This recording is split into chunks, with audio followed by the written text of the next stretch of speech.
Here we're asked to graph a parabola that has a negative coefficient in front of it and it's already in vertex form. So how do we do this accurately? Generally, when graphing quadratics or parabolas, we want two different things. We want the vertex and the zeros, or the x-intercepts, because once we've got that vertex and our two zeros, it can depict a very accurate picture of the graph.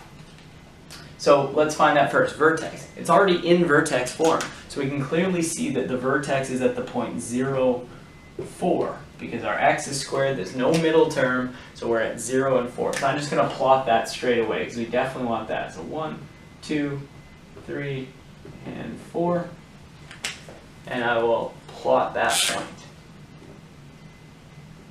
Now, the next thing we usually look for are the x-intercepts, or the zeros. So how do we find that? We set y to 0. 0 equals negative 3x squared plus 4.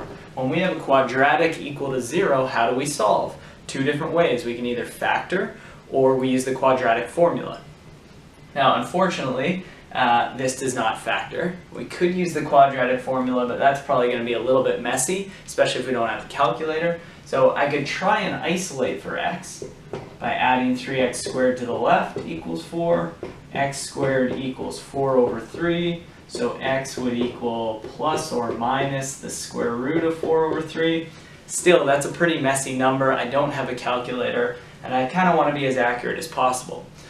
The reason we like to find the zeros is because they're equidistant from the vertex on either side.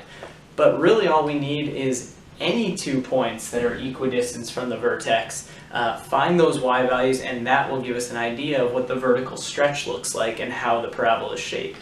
So because I know the axis of symmetry is at x equals 0, I'm just going to go on either side of 0 with a nice integer. So I'm just going to pick 1 for x and negative 1 for x.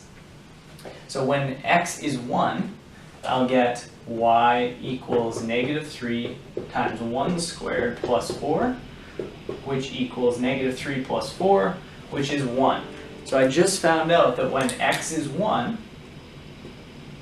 y is 1. Perfect. That means, because we know it's going to be symmetric, that when x is negative 1, and you could plug it in, y equals negative 3 times negative 1 squared plus 4, that also equals 1.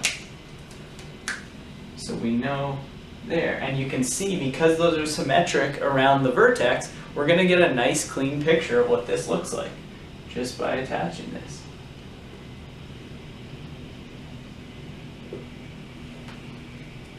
So that's probably the easiest way of graphing this really accurately, is get points that work out nicely but still get those two characteristics. We get our vertex and we get 2 points on either side that show us what that vertical stretch looks like.